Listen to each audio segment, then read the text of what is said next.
Olá, eu sou o Macorati e esta é a nossa videoaula semanal publicada toda segunda-feira no portal macorati.net. E nesta semana eu continuo apresentando os novos recursos do C# 11. Novamente, para apresentar esses recursos, eu vou estar utilizando o Net7 SDK, que foi lançado agora em novembro e que pode ser baixado no site da Microsoft. E vou usar o Visual Studio 2022 na versão 17.4.0. Então eu vou iniciar apresentando o novo recurso chamado de Required Members. Esse recurso permite adicionar o modificador required nas propriedades e campos para forçar o construtor a inicializar seus valores na criação de novas instâncias de um tipo. Então, por exemplo, dado uma classe pessoa com as propriedades nome e idade, um construtor sem parâmetros e um construtor parametrizado, quando eu utilizo esse modificador required nas propriedades nome e idade, quando eu tento criar uma instância da classe usando o construtor padrão sem parâmetros ou criando uma instância e atribuindo apenas o valor para nome ou para idade, eu vou obter um alerta do compilador. Por exemplo, se eu tentar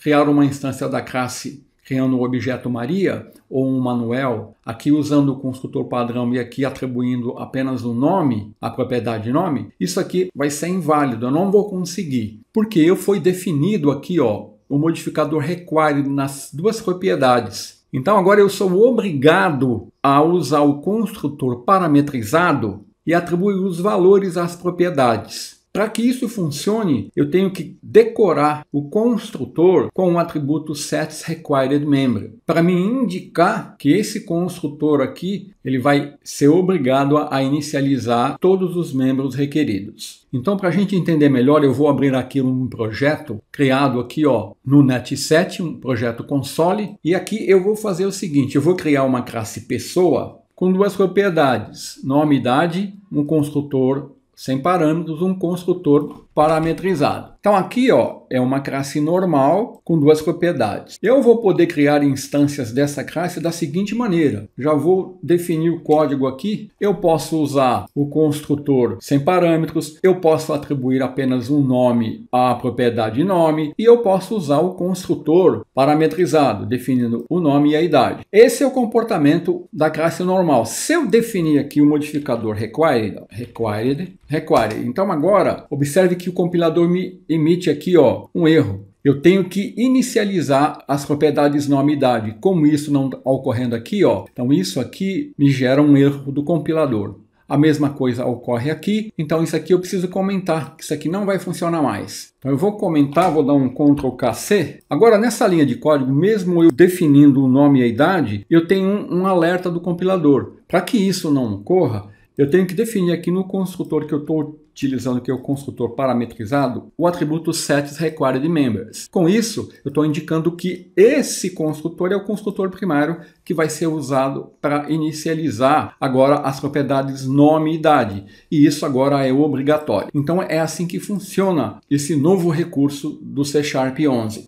Além disso, cabe destacar que o modificador required ele pode ser aplicado a campos e propriedades declarados em structs, classes, record e tipos record struct, mas não pode ser aplicado a membros de uma interface. Os membros required eles devem ser inicializados e nós podemos inicializar esses membros como null. Ocorre que se o tipo for um tipo de referência não anulável, o compilador vai emitir um aviso se eu inicializar esse membro como null. As classes derivadas elas não podem ocultar um membro required declarado na classe base e o modificador required não é permitido na declaração de parâmetros posicionais em um record. Esses são alguns destaques quando você for usar esse modificador que você deve estar atento.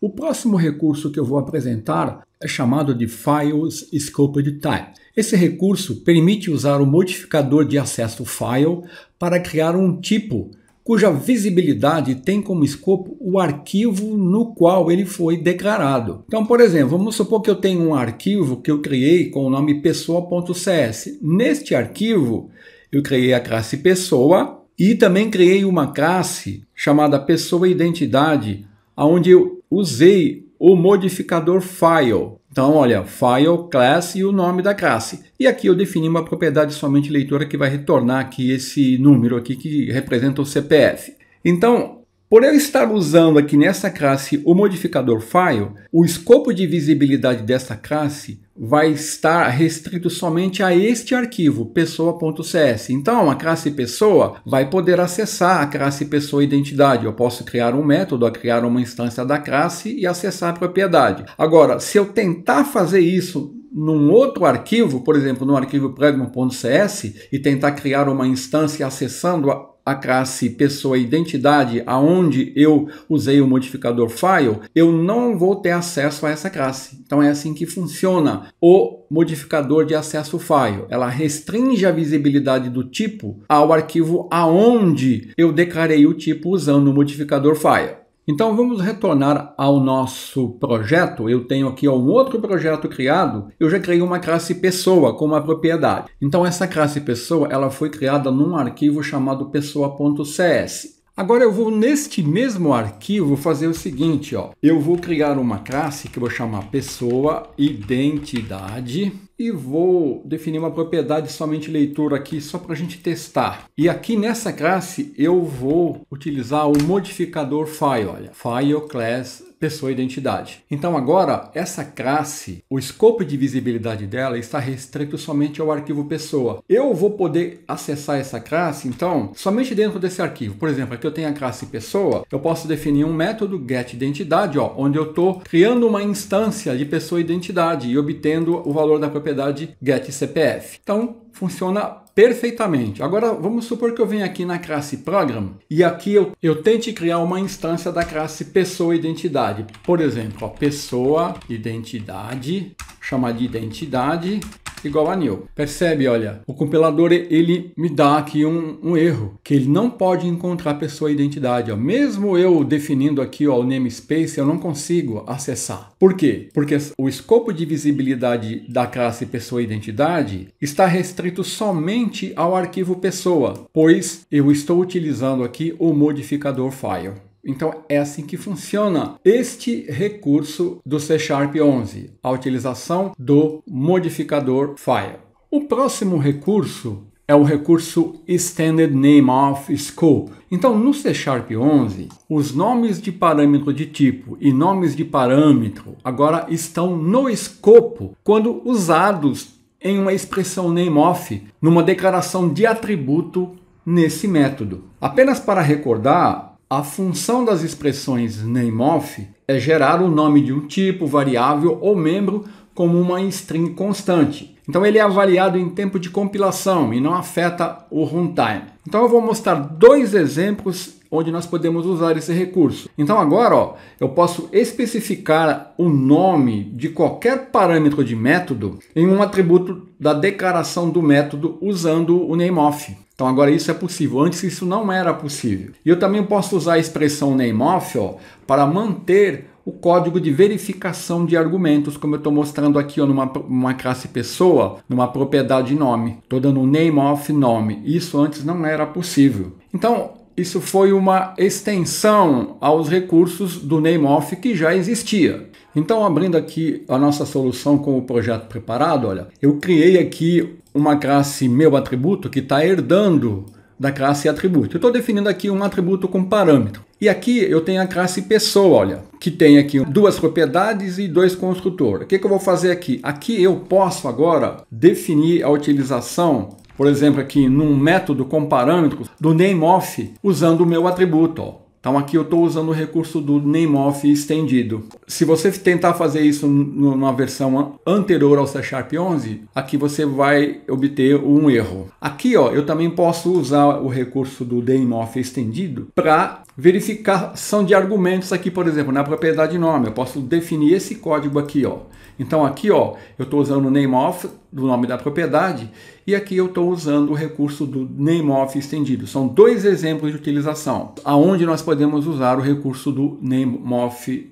estendido. Um outro recurso que eu vou apresentar é o recurso chamado AutoDefaultState. Esse recurso funciona assim. Agora no C# 11, o compilador ele vai garantir que todos os campos de um tipo struct sejam inicializados com o seu valor padrão como parte da execução de um construtor. Então, com isso, qualquer campo ou propriedade automática não inicializada por um construtor vai ser inicializada automaticamente pelo compilador. Anteriormente, eu teria uma mensagem de erro, eu não conseguiria fazer isso. Então, por exemplo, esse código que eu estou mostrando aqui, ó, tem uma struct triângulo, tem um construtor sem parâmetros, estou definindo duas propriedades e um método aqui, ó. Esse código agora é possível no C# 11. Observe que eu não estou inicializando no construtor as propriedades base e altura. O compilador agora vai fazer isso automaticamente caso eu não inicialize essas duas propriedades com os seus valores padrão. No caso aqui, int com o valor 0 e se for tipo de referência com o valor null. Então, se você tentar fazer isso no C# 10, você vai obter um erro aqui, porque isso não é possível. Sou obrigado a inicializar os valores das propriedades e campos. Então, retornando aqui à nossa solução com o projeto preparado, ó, eu vou aqui na classe Program, eu vou fazer o seguinte, ó, eu vou definir aqui uma classe triângulo, uma struct, né, triângulo, com um construtor, ó, sem parâmetros, 3 propriedades e um método. Então, agora eu vou fazer o seguinte, ó, eu vou criar uma instância da struct, ó, e vou comentar esse código aqui, ó, onde eu não estou atribuindo os valores. Vou dar um Ctrl+C. Então, se eu executar, eu vou colocar um breakpoint aqui, ó. Você vai ver que eu não vou ter um erro aqui, ó. E aqui, ó, os valores das propriedades, ó, altura, base e título. Altura e base são um tipo int, foi inicializado com valor 0 e título é uma string com valor null. Então, se eu tentasse fazer isso aqui, ó, vamos aqui abrir aqui o meu projeto, eu vou passar aqui para o Net 6, uma versão anterior. Vamos retornar aqui, ó. Então, observe que eu tenho uma mensagem de erro aqui, ó. Aqui ele me indica o erro e me sugere, ó, considere atualizar a linguagem para a versão 11, onde eu tenho a AutoDefault Property. Então, com isso, esse é um recurso que estende as possibilidades aqui da struct, que agora eu não sou obrigado mais a inicializar os valores das propriedades. Vamos retornar aqui para o Net 7, né? Senão eu vou ter o erro no meu código. Então, agora, ó, o erro sumiu, tá vendo? Então, é assim que funciona, ó, esse novo recurso do C# 11. O próximo recurso que eu vou apresentar vai ser o recurso chamado Generic Attributes. Então, agora no C# 11, nós podemos declarar uma classe genérica, cuja classe base é System Attribute. E esse recurso fornece uma sintaxe mais conveniente para atributos que requerem um parâmetro System Type. Então, aqui eu vou mostrar 2 exemplos de utilização. Então agora eu posso criar uma classe genérica que herda de attribute. Antes isso não era possível. E com isso eu posso usar o atributo genérico nos meus métodos. Olha, também isso antes não era possível. Então eu vou mostrar como funciona isso aqui na prática. Eu tenho aqui a minha solução com o projeto preparado. Anteriormente eu tinha que criar um atributo que recebesse um type, ó, como parâmetro no construtor. Como eu estou mostrando aqui. Isso aqui, por exemplo, eu só tinha essa possibilidade de código para mim quando eu fosse criar um atributo. E para mim aplicar isso, por exemplo, aqui na classe eu tenho uma classe pessoa. Para mim aplicar isso aqui, eu poderia fazer assim, ó. Então eu tinha que usar o typeof aqui. Então isso aqui, ó, é antes do C# 11. Por exemplo, C# 10 e anterior. Agora eu posso criar um atributo genérico, ó. Atributo genérico, ó, T é um tipo que eu vou resolver em tempo de compilação. E como que eu utilizo isso? Eu posso vir aqui na classe pessoa agora e definir a utilização do atributo genérico. Ó. Então agora, esse é o recurso do C# 11. Ó. Antes, eu fazia assim, eu tinha que definir o typeof. Agora não, olha, eu posso definir o tipo diretamente. Então antes, eu tinha que usar o type no construtor e definir o typeof no atributo do método. Agora, eu posso criar um atributo genérico e posso utilizar definindo aqui o tipo no atributo. Lembrando que aqui eu tenho que fornecer todos os parâmetros de tipo quando eu for aplicar o atributo, né? Então, quando eu for construir o tipo genérico, eu tenho que fornecer todos os parâmetros de tipo. Então, esse seria o recurso Generic Attributes. O outro recurso que eu vou apresentar é o recurso New Lines in String Interpolations. Esse recurso funciona assim. Agora no C# 11, uma expressão dentro de uma interpolação de string, ela vai poder ser movida para uma nova linha. Ou seja, o texto dentro dos caracteres que a abertura e fechamento de colchetes, onde eu tenho a interpolação de string, pode abranger várias linhas. Então, por exemplo, esse código aqui, ó, eu estou definindo uma variável, atribuindo o valor C# 11, outra variável saudação, aqui eu estou fazendo uma interpolação, e aqui ó, em erro eu estou fazendo uma interpolação. Se eu tentar mover isso para outra linha antes do C# 11, aqui ocorria um erro. Então agora no C# 11 eu posso mover para outra linha dentro de uma interpolação, o compilador não vai emitir um erro. Então esse recurso ele pode facilitar a leitura de interpolações de cadeia de caracteres, de strings, né, que usam expressões C# mais longas, né, como por exemplo uma consulta link. Por exemplo, aqui estou dando um outro exemplo onde eu estou tendo uma interpolação e aqui eu tenho várias linhas dentro da interpolação, tá vendo? Agora isso o compilador ele aceita. Anteriormente isso não era possível. Então para mostrar isso na prática, vamos voltar à nossa solução com o projeto preparado aqui, ó. Então eu vou definir o código, ó. Então observe que aqui, ó, eu estou quebrando uma linha dentro de uma interpolação. Ó, eu vou abrir aqui o projeto e vou mudar para o net6. Você vai ver que ali, ó, eu vou ter um erro. Vou salvar e vou retornar para a classe program. Olha aqui, ó, eu tenho um erro do compilador. Ó. New lines inside a non-verbatim interpolated string não é suportada no C# 10. Ó. Ele está até me dando a dica. Ó, use o C# 11. Então vamos retornar aqui. Vamos voltar aqui para o net7, né? Onde eu estou usando o C# 11, vou fechar e agora ó, você vai ver que o erro sumiu. Então eu posso, inclusive, criar o seguinte código aqui, ó. Por exemplo, numa consulta link, tá vendo? Ó? Fica mais fácil eu ler, né, a leitura da consulta. Então eu tenho várias linhas dentro da interpolação, tá vendo? Ó, a interpolação aqui, ó, tenho várias linhas. E aqui eu não tenho erro do compilador aqui nessas várias linhas. Então esse seria o novo recurso New Lines in String Interpolations, onde eu posso ter mais de uma linha dentro de uma interpolação de string. E para concluir, nós tivemos outras pequenas alterações, dentre as quais eu vou destacar as seguintes. Ó. Classes com nomes em minúsculas agora vão acionar um aviso do compilador. Com isso, nós ficamos protegidos contra a incompatibilidade caso novas palavras-chave sejam adicionadas em versões futuras do C#.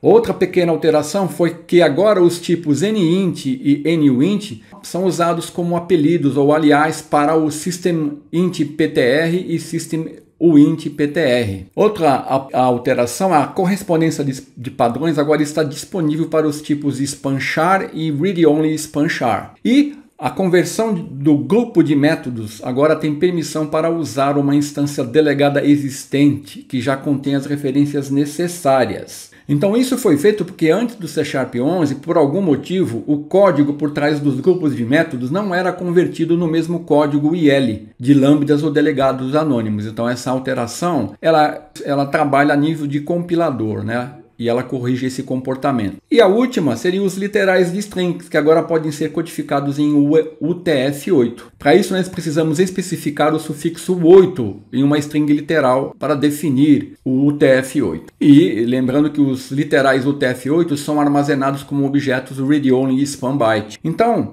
se a sua aplicação precisar usar strings UTF-8 para constantes de strings HTTP ou protocolos de texto, você pode usar esse recurso para simplificar a criação de strings UTF-8. Então era isso esta semana, até a semana que vem, se Deus quiser.